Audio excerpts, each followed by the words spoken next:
G'day guys, and welcome back to another video. In today's episode, I'm going to do a little bit of a channel update and what I've been doing and what I'm going to be doing. And to finish off the video, I've got a small mod for the soarer which I've been wanting to do ever since I bought the car. So stay tuned.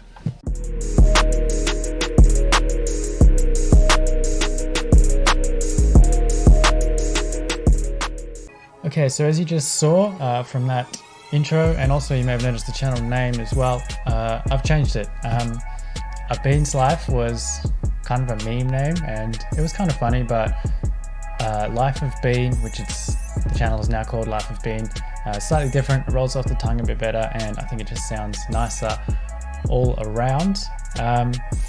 So a bit of a channel update. There hasn't been a lot of content posted recently because if you're in Melbourne, you would already know we're back in lockdown. We have been for like 4 weeks now, and we've got another 6 weeks at least to go. We just got announced stage 4 restrictions as well, so that's kind of annoying. So that's why there hasn't been much content for the last 4-ish weeks, because there's just literally nothing to do, nothing to film. And again, for the next 6 weeks, there's not really going to be much to do either. So yeah, that's kind of where it is at the moment. Don't expect to see videos anytime soon. It kind of sucks, but it is what it is. Eventually, hopefully, we'll be able to beat Corona and come out of lockdown, and I'll be able to see my mates and go on cruises and all that cool stuff. On to the contents, or the later part of this video. I've always wanted to buy badges for the car, because when I bought the soarer, it had been debadged. I'm guessing they debadged it when they resprayed it, but anyway, I've always thought debadged cars kind of have a bit of a hoon look about them, so I really wanted to put the badges back on. So I bought the badges, and they all come in silver as stock from OEM, and I bought them direct from Toyota, which was expensive, but at least they are brand new and no chips or broken pins on the back, which is good. So because they came in silver, I really wanted to go with a gold, like a metallic gold, because I think that really looks well on vintage Jap cars, especially Toyotas, and with the dark green paint and the gold badges, I think it would look really good. So I had a friend of mine whose dad's a spray painter, and he was nice enough to help me out, and he got them spray painted, and I got them back here. I can actually get one for you. So here you can see, it's kind of like, it's not like a reflective gold, it's like definitely like a metallic paint, which is kind of cool. I was looking, you can't really do reflective paint on exterior things. Like I found a few places where you could buy metallic, like reflective gold paint, but it was all for indoor use and you can't put clear coats on it and all of that stuff. So anyway, in the next part of this video, you'll see me drilling holes in the soarer and generally making a mess of things, but I got the badges fixed and done, and the end result is pretty good, and I'm very happy with how it turned out. So without me talking any further, enjoy this little small mod, and I'll see you guys next time in the next video. Okay, sorry that you kind of missed the start of this adventure. I wasn't planning on getting into it, but now that I'm here, I'm kind of feel like I am going to get into it. Just doing the badges. I was originally just going to measure up and kind of tack them on with tape to see how it looks and placement wise, but I thought I will get in and remove the lining and find out if I can see where the holes were from the original badges, and if I can see them, then I may actually just end up, oh wow, that's terrible. I don't know if you can see that. That's a terrible run there of paint from the DIY paint job that it got from the previous owner. Anyway, I may just go ahead and start drilling. Maybe not. I'll have to see. I don't really know, because this is metal, which means the drill bit may just walk and scratch it all up, and I definitely don't want that. So yeah, I'm in the process of taking this lining off so I can properly get a look at it. Okay, so got the boot lining out. It was actually a little more difficult than I thought. These little clip things here are a pain to get out, so would highly recommend. And what I did when I was doing the full interior stripping and replacing, get yourself a set of these like plastic trim removal tools. This one is called upholstery clip remover. I got a set of these from I think it was either Super Cheap or Autobarn for like 20 bucks, 30 bucks. Makes it so much easier to be able to wedge them in and really just leave them out, and because it's soft plastic, it doesn't damage any of the rest of the trim. Okay, so I've just kind of dummied up with some tape here, the rough kind of positioning. This is based on kind of measurements and also from photos, and I've also managed to feel behind to where the original holes were and try and line it up that way, but it's pretty hard to do. But this is kind of the placement and what it's going to look like with gold, and I'm really liking the gold on the green. I think it looks pretty cool. Not sure yet still how I'm going to drill through paint and metal, so I might actually wait for my dad, who's probably got more experience in this, and he might have some tips or tricks to do that.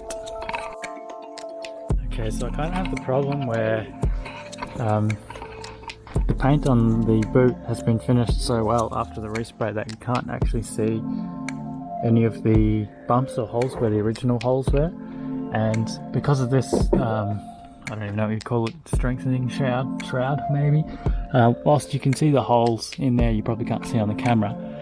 There's no way to get a drill through to drill from this side, and it's going to be near impossible to try and measure that up and then translate those measurements onto the outside. So yeah, kind of have a problem there. We're going to have to head back to the drawing board and think about how we're going to somehow make a mark on the front where the holes are,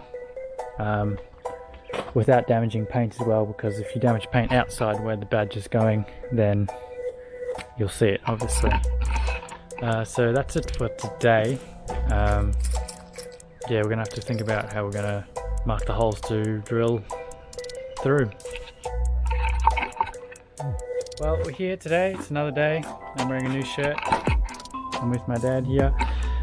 So what we're doing with the badges, we have put a little bit of tape here, measured the exact halfway point, which is actually on the very left end of that, and then we've marked up a dot to match the bottom thing there, and then that's going to go about there. So I'm about to drill that now.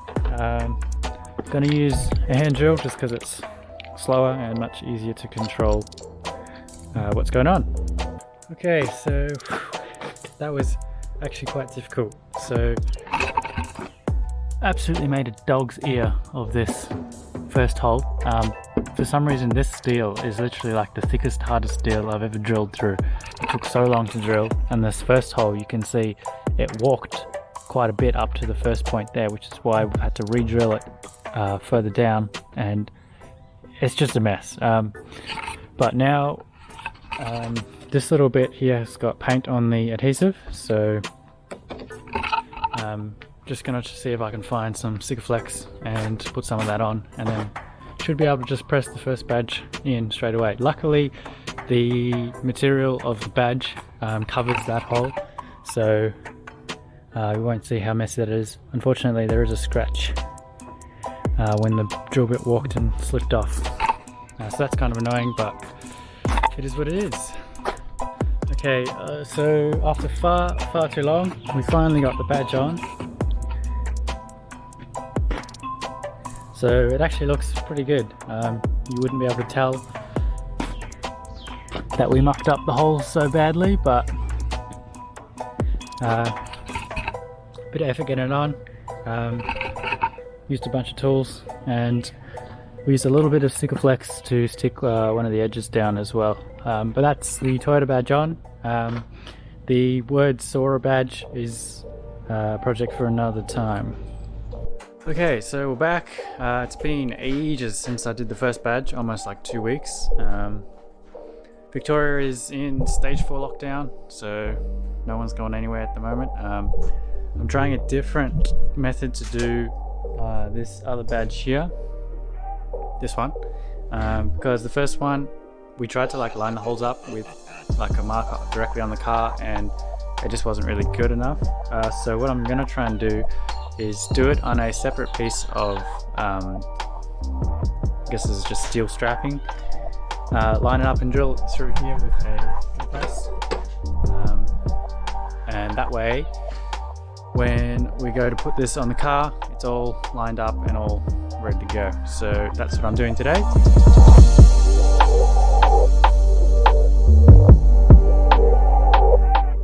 Okay, so just finished drilling the holes in the strapping.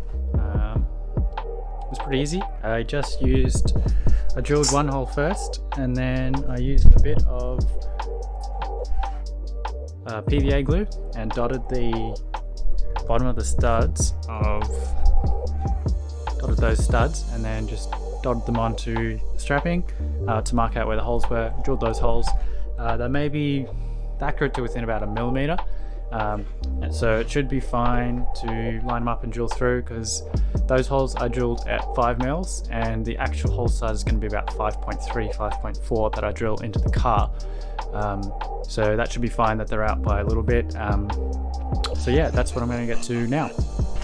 Okay, so I'm having to work out of the boot of the Ford at the moment, because for some reason everyone's decided that they were going to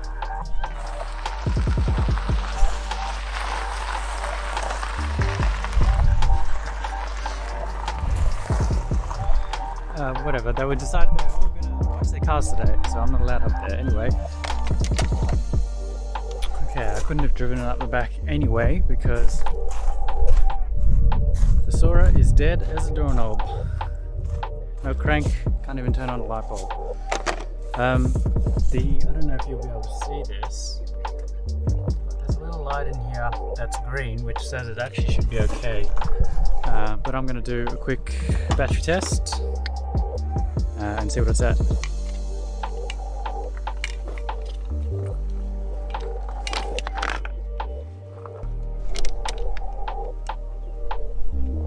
Okay, that's a problem. This battery is so dead, it doesn't even turn on the battery tester, which doesn't make sense because the light says it's green and it's okay. Probably gonna have to jump start the car and drive back up and get it on trickle charge, because it's literally got nothing left. Okay, so just drilled all the 5 holes, and this is the moment of truth. This is where the painter's tape has protected the paint underneath.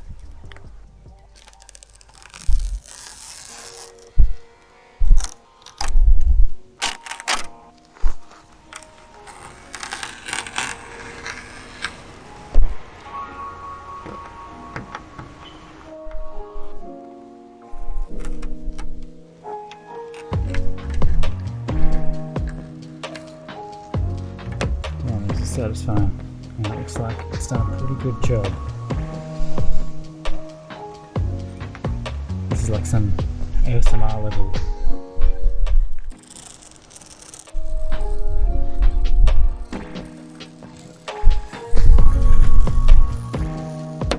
Okay, so after all that, it's all done. I started with 5.2 mils and eventually had to go up to 6. I should have just gone with 6 to start with, because 6 is a much more reasonable number than 5.2, especially when we had to go up in increments of 0.1 to avoid scratching and flaking up the paint. Anyway, here is the final result.